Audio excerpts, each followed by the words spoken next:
Hey guys, what's up? So, I'm doing another video on this Shane Gillis. Well, not especially on Shane Gillis, but on Shane Gillis and all his supporters, his fans, um, all his colleagues, I guess, comedians who support other comedians who support this guy. So here's my thoughts, more of my thoughts on this, and this has to do with Sarah Silverman. So, like a couple of weeks ago, Sarah Silverman got caught. Apparently, she didn't take the safe route on black people and her black jokes. Sarah Silverman is the biggest hypocrite, bitch ass hypocrite. One of these annoyingly fucking annoying bitches, kike bitches. Sorry, I mean, there's a difference between Jews and kikes, and she's a kike. And I hope she actually watches this video. But here's the thing. She does these racial jokes on Asian dudes that are beyond racist as fuck. And I don't know if she does any other racial jokes on any other groups. She probably does. But here's the thing about her. All right. Apparently, she thought she was safe enough to do blackface in the media. She did blackface like a couple years ago on a skit or whatever. Pushing the boundaries. You know, I didn't watch the skit, so I don't know how far. How far she pushed those boundaries, because a lot of times when these comedians say they push the boundaries, there's always a quid pro quo, as in she throws another group under the table first, and then she does jokes with, blacks. That's how they do it sometimes. But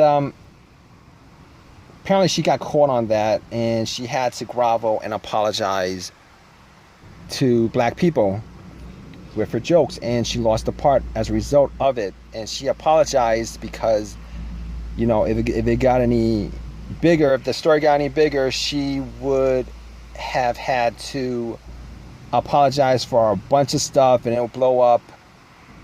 But here's the thing about it. Where were all these comedians coming to support her? All right, she didn't say nigger.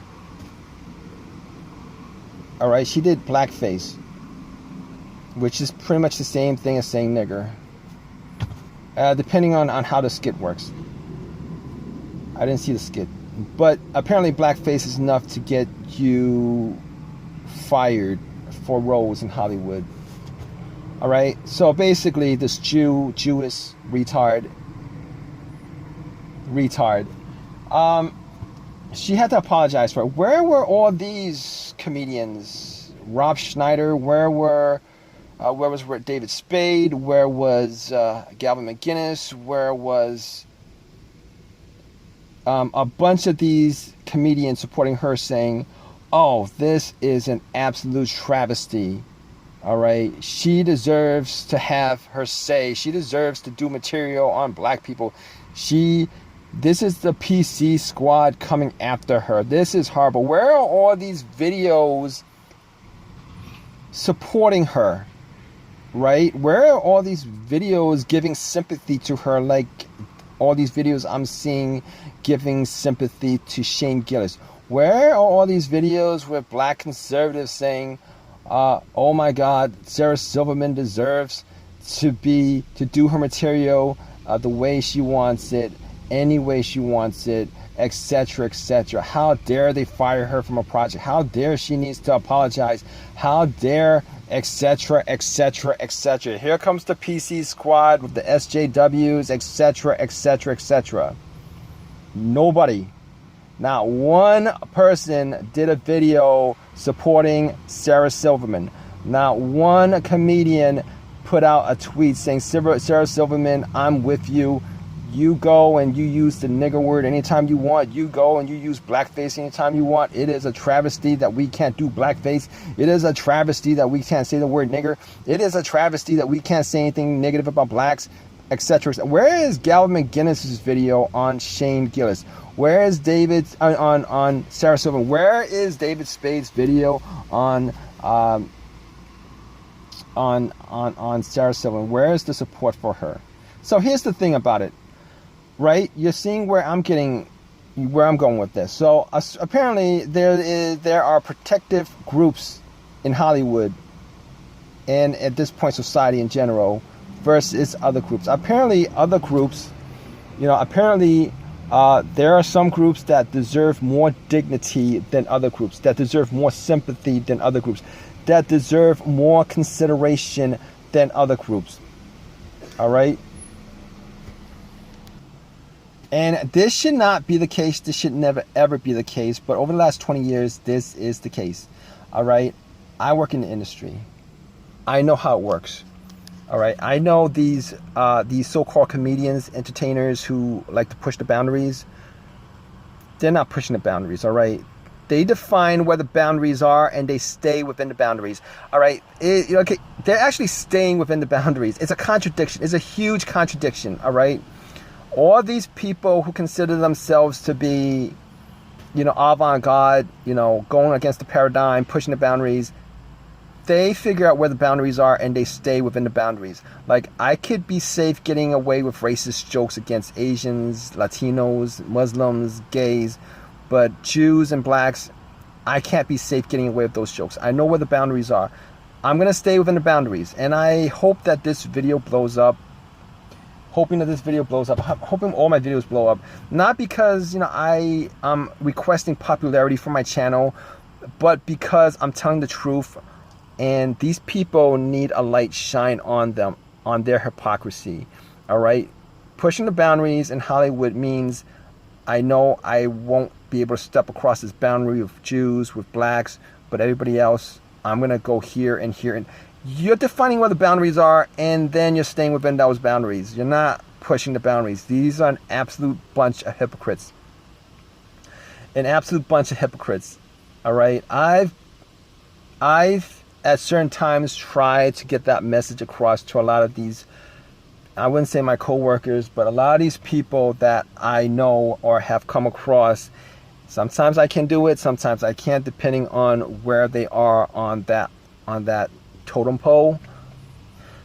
But I am so glad that social media is where it is in 2019, because I don't have to just go out there and risk losing my job telling these morons, these fucking morons, that they're committing a hate crime when they're doing this kind of racist bullshit towards this group, and then being all nice about it towards this other group. You're morons.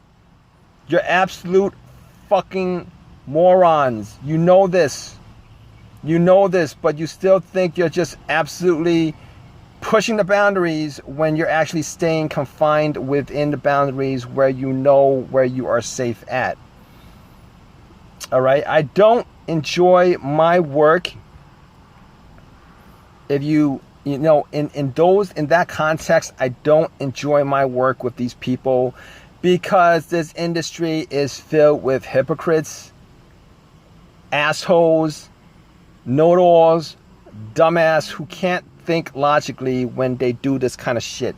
They can't think logically, all right? This is not what, all right? They got lucky.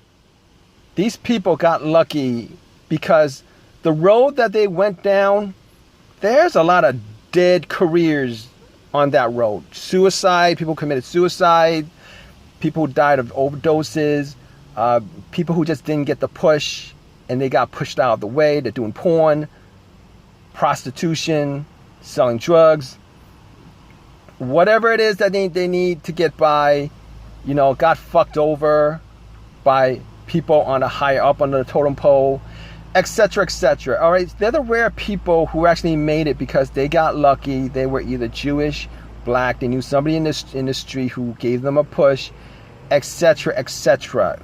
They didn't get pushed out of the way, etc. All right, so they went down this road. They got through all the barriers because of either one of those things I listed. Okay, and they think now they can tell everybody what's up, like their shit don't stink. Idiot.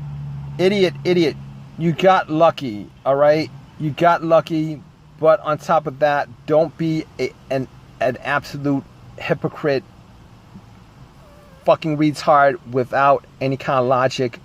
It always pisses me off when I come across one of these idiots who like to tell it the way they see it, and they'll think about it, they'll think of it as the truth.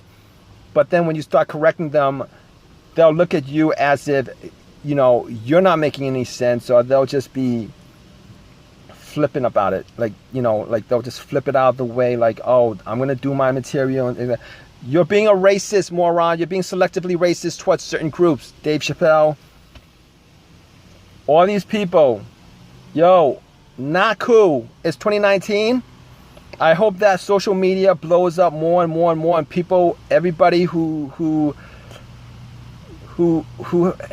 didn't get a place over the last 20 years, everybody who got pushed out of the way, this is your time, all right? Your time. You're doing civil rights for your groups. You're not doing social justice warriors, all right? This is a fight. This is where the culture war is. This is where the race war is. Fight for your kids. Fight for your sons. Fight for your daughters. If you don't care about your own dignity, fight for your dignity of your sons and daughters. Fight for all of them. Because every time they do a joke, do a movie scene, do a skit, TV show, commercial that makes your group look bad on a social level, you're gonna be treated the way people perceive you, and they perceive it through the media. That's how it works. That's how it works in reality. All right. That's why these groups, NAACP, ADL, all these groups, you know, they've been fighting that fight for the last 20 years. That's why it means as much to them as probably more than anything else that they could think of. Because a lot of these groups, they got where they are directly as a result of the media, of changing, you know, promoting a race, bashing other people's race, changing how people think of them through movies, through jokes, through commercials, through etc., but in a positive way, and then they do it in a negative way towards groups that they think that are a competition for them. That's how they do it. All right, that's how Hollywood works. That's how the media works. That's what these groups are doing. All right, so if you are any groups that's outside the blacks and the Jews, if you are women's rights groups, Latino groups, LGBT, Asian American groups, Indian American groups, whatever group you're in, fat shamers, anti-fat shamers, whatever group you're in, fight for yours. All right, because you're doing a service for your community. You're doing a service for your race. You're doing a service for your people. You are a soldier in this war. All right, and it is an absolute fact that you are a soldier in this war. Okay, don't look at it as, when people tell you it's just a joke, it's never a joke. They're sending out a message, low-key racist, low-key this, low-key that, but it's low-key, but it is racist, and it does affect the way that people treat you. Think about that, guys. Think about that.